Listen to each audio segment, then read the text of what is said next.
Assalamualaikum warahmatullahi wabarakatuh. Kami dari kelompok 5 akan menjelaskan tentang teori kognitif sosial. Jadi kita akan membahas lebih mendalam apa sih teori kognitif sosial itu. Jadi teori kognitif sosial adalah teori yang menonjolkan gagasan bahwa sebagian besar pembelajaran manusia terjadi dalam sebuah lingkungan sosial. Dengan mengamati orang lain, manusia memperoleh pengetahuan, aturan, keterampilan, strategi, keyakinan, dan sikap yang ditimbulkan. Individu juga melihat model-model atau contoh untuk mempelajari kegunaan dan kesesuaian perilaku akibat dari perilaku yang dimodelkan. Kemudian, individu akan bertindak sesuai dengan keyakinan tentang kemampuan mereka dan hasil yang diharapkan dari tindakan mereka. Salah satu asumsi paling awal yang mendasari teori pembelajaran sosial ini yaitu manusia cukup fleksibel dan sanggup mempelajari bagaimana kecakapan bersikap maupun berperilaku. Titik pembelajaran dari semua ini adalah pengalaman-pengalaman tak terduga. Meskipun manusia dapat dan sudah banyak belajar dari pengalaman langsung, namun lebih banyak yang mereka pelajari dari aktivitas mengamati perilaku orang lain. Selanjutnya ada cara belajar teori kognitif sosial. Dalam teori kognitif sosial terdapat dua cara belajar yang diterapkan, yaitu yang pertama, belajar melalui pengamatan atau observational learning, dan yang kedua ada belajar melalui perbuatan atau enactive learning. Jadi sebagian besar perilaku manusia dan keterampilan kognitifnya dipelajari melalui pengamatan terhadap model. Fungsi dari observational learning atau belajar dari pengamatan adalah yang pertama, modeling dapat mengajari pengamat keterampilan dan aturan-aturan dalam berperilaku.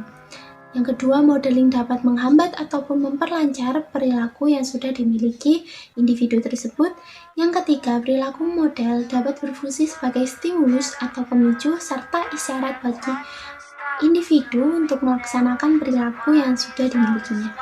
Yang keempat, ada modeling dapat merangsang timbulnya emosi, serta orang dapat berpersepsi dan berperilaku secara berbeda dalam keadaan emosi tinggi. Yang kelima, symbolic modeling dapat membentuk citra orang tentang realitas sosial karena menggambarkan hubungan manusia dengan aktivitas yang dilakukannya.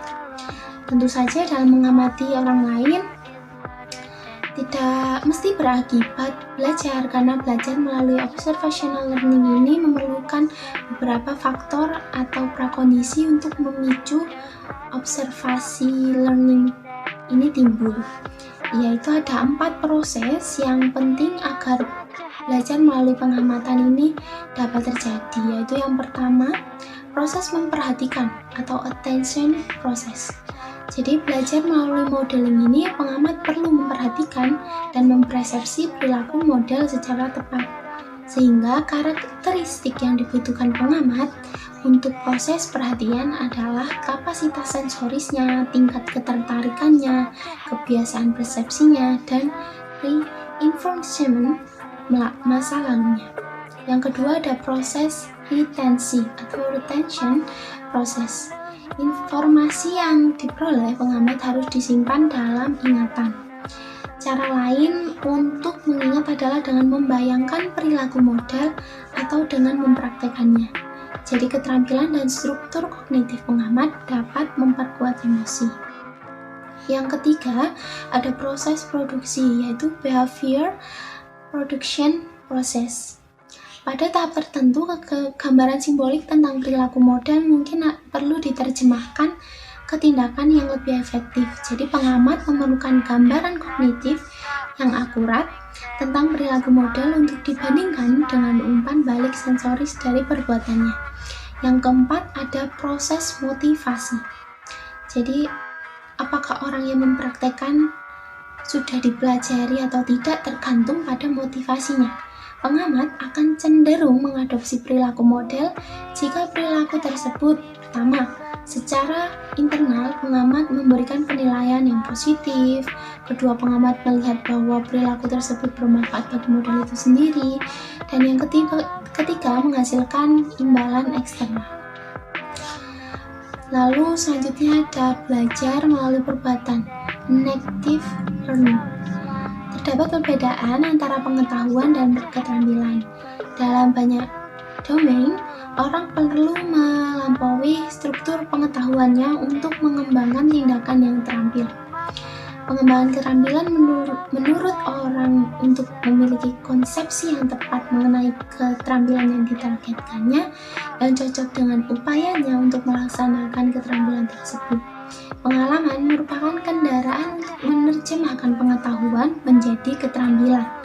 Orang yang menerapkan informasi yang diperolehnya dari pengalaman itu untuk melakukan penyesuaian dengan kinerjanya hingga apa yang dikerjakannya itu mendekati kecocokan dengan konsepsi kognitifnya mengenai kinerja terampil.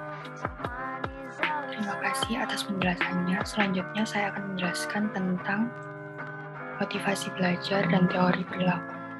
Konsep motivasi belajar ini berkaitan erat dengan prinsip bahwa perilaku yang memperoleh penguatan di masa lalu lebih memiliki kemungkinan untuk diulang dibanding dengan perilaku yang tidak memperoleh penguatan atau perilaku yang terkena hukuman.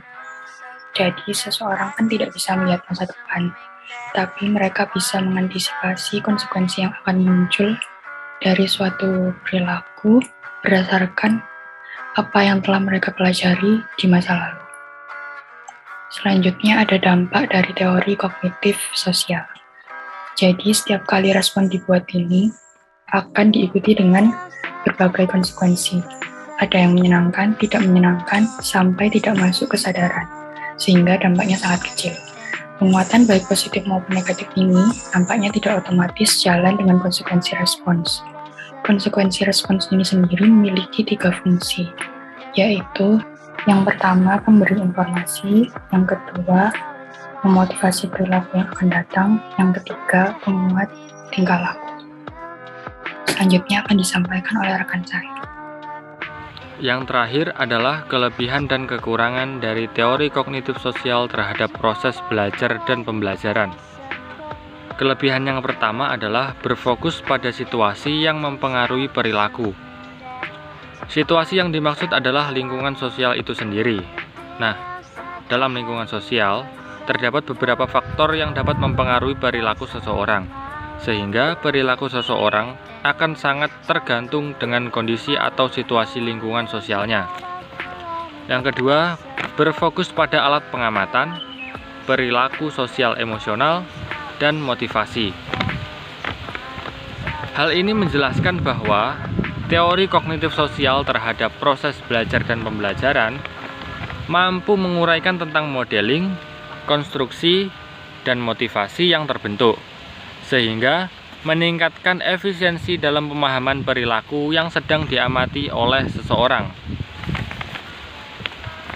Selanjutnya adalah memberikan pengertian tentang gejala perkembangan anak, dan manfaat yang terakhir adalah memberikan pengertian mengenai peranan interaksi antara individu dengan lingkungannya. Selanjutnya adalah kekurangan. Tidak menutup kemungkinan bahwa pada sebagian individu akan menirukan tingkah laku negatif dari model yang mereka tiru atau amati. Karena teknik modeling yang diterapkan adalah mengenai peniruan tingkah laku model, sehingga ada kalanya pada kegiatan modeling tersebut memerlukan pengulangan untuk mendalami sesuatu yang sedang ditiru, sehingga akan sangat mungkin sekali bagi seseorang untuk menirukan perilaku negatifnya.